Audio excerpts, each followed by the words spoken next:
ณมหาวิทยาลัยอุบลราชธานีสมเกียรติศักดิ์ศรี Welcome to UBU's International Relations Office and to yet another student interview. And today we're particularly pleased to have Sittichon Kanharek here today to discuss his time traveling in the United States to Mississippi on a Fullbright scholarship. And Sittichon, the first question I have is, what is the big difference between the academic situation at UBU and Mississippi? And first of all, it's my pleasure to be here. The first academic differences that I saw is that the classroom size. In the US, the classroom size is about 15 students per class, right? But in Thailand, it's like the classroom is 40. I would say usual classroom size is like 40 students per classroom, right? And I feel like when I was in the US, teachers are more like engaged with students. They are more focused with the student because they have a less amount of students in the classroom, right? And then the second difference that I saw is that the learning culture, when I went to the US, right, students are expected to come to class prepared, right? They read, like you expect to read all the materials, you expect to do like research before coming to class. Even the classroom is like a lecture based. You still need to prepare for the information that the professor assigned you to read further. And even it's lecture based, teacher, I would say the professor would just come to class and then raise a discussion between students. So it's not like 100% lecture, right? It's not 100% lecture. But in Thailand, we tend to do a lecture based in a traditional way, in a sense that teacher teach all the stuff and then students just listen and take down notes, right? So we don't have a lot of engagement in the classroom like in the US.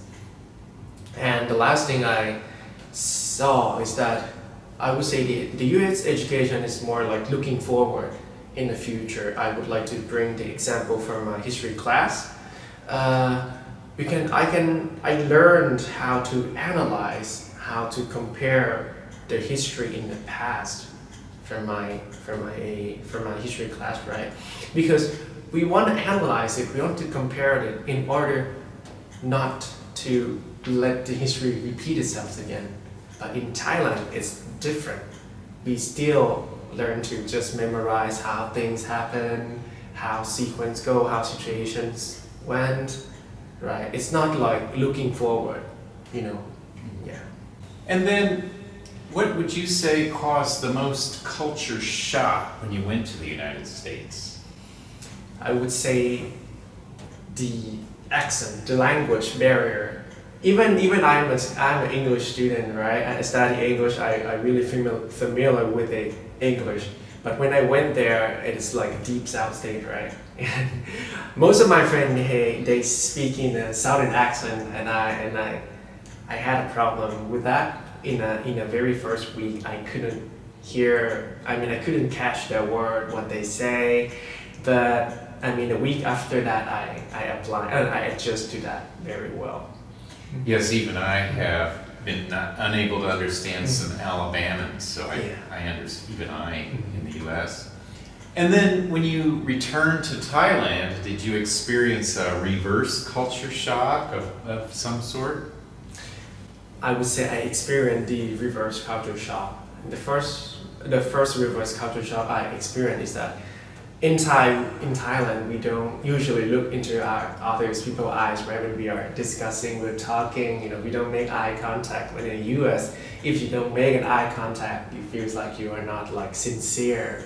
It feels like you're not serious with your words, right? But in Thailand, people don't look into other people's eyes because they might feel like you're threatening them. You feel like, yeah.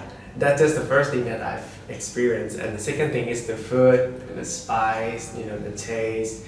Because I used to tolerate the spiciness of the food before I went to the US. And then I went there for 5 months, right? And I had never eaten spicy food for 5 months. When I came back to Thailand, I tried spicy food for the first time. My mother, she cooked me a traditional cuisine called tom yum goong, which is more like spicy and sour. And I could just eat it. I couldn't eat it. It's too spicy for me. And I told her that this is way too spicy like this. And she said no, this is the usual tom yum goong you like to eat. But yeah, that's what I call reverse culture shock. And also the third thing is the time also. I would say the American people, they like to be more punctual with the time, right? When you come to class, 8 is mean 8 straight, not 8-1, 8-2 or 8-3, right? But Thailand is more, I would say they're more easygoing with the time and flexible with the time. If you have an appointment with the Thai people and they say let's meet at 8, let's expect that they will come at 8:05, 8:10, like that. But this kind of time, this kind of flexibility does not have, in American we don't see a lot of this flexibility. Yeah. Oh, so interesting. I also had to learn to stop looking people in the eye when I came here because it seems threatening. Yeah. And then you're in the American South, and America's kind of famous for racism. Did you face any problems with racism there?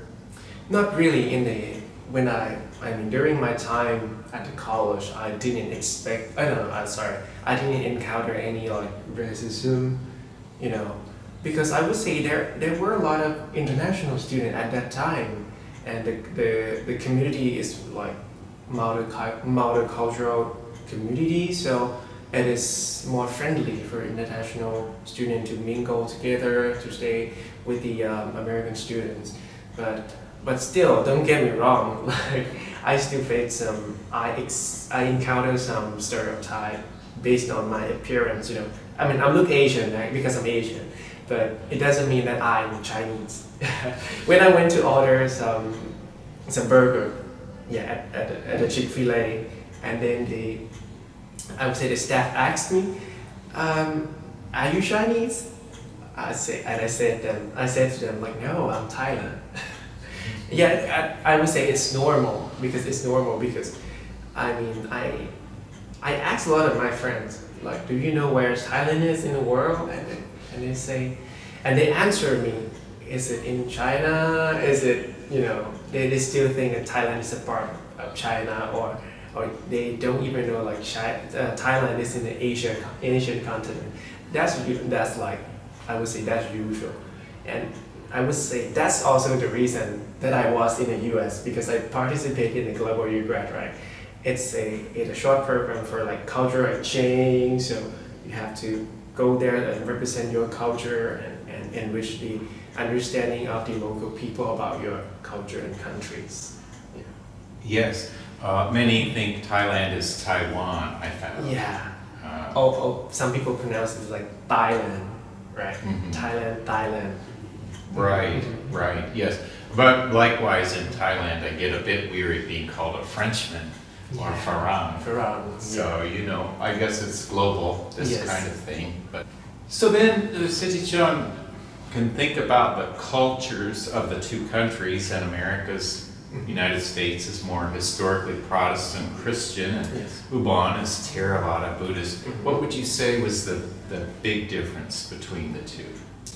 I would like to talk about the time when the American people, they go to church, right, to pray, to sing, to celebrate together. But in Thailand, we don't usually go to temple to celebrate, to sing like that.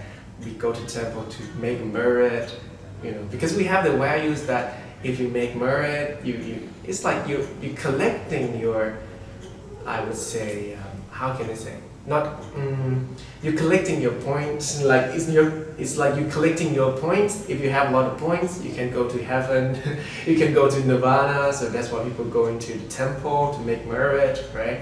But in the U.S., it's different. People just want to go to church to sing, to pray, and somehow it doesn't feel mandatory. They go there they go to church in their free times. if they want to, right? And they don't have any kind of like the value. If you go to church, you will go to heaven. We don't have that kind of. I would say the American people don't have that kind of values in it. And then, of course, America is just afflicted with gun violence. What was your experience with guns in the United States? I would say in the Mississippi, seeing guns in people's pockets, back pocket, a jeans pocket, it's really common.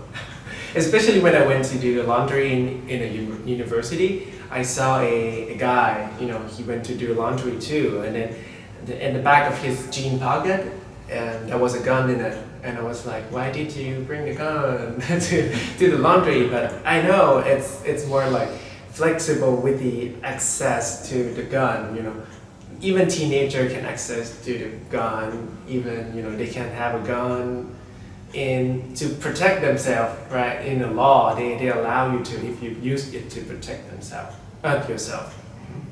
And then finally, Sittichon, overall, what's your final takeaway from your time in the U.S.?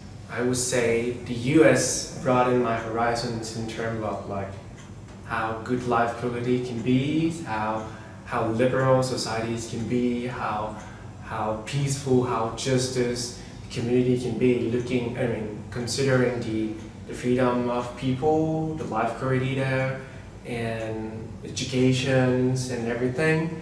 And I would say, if I have a chance, I would like to visit US again, but I also want to explore other part of the world too. Right. Well, excellent, Sittichon. Thank you so much for agreeing to share your perspective today, and good luck in your future travels and life. Thank you so much. It's my pleasure to be here. Okay, thank you.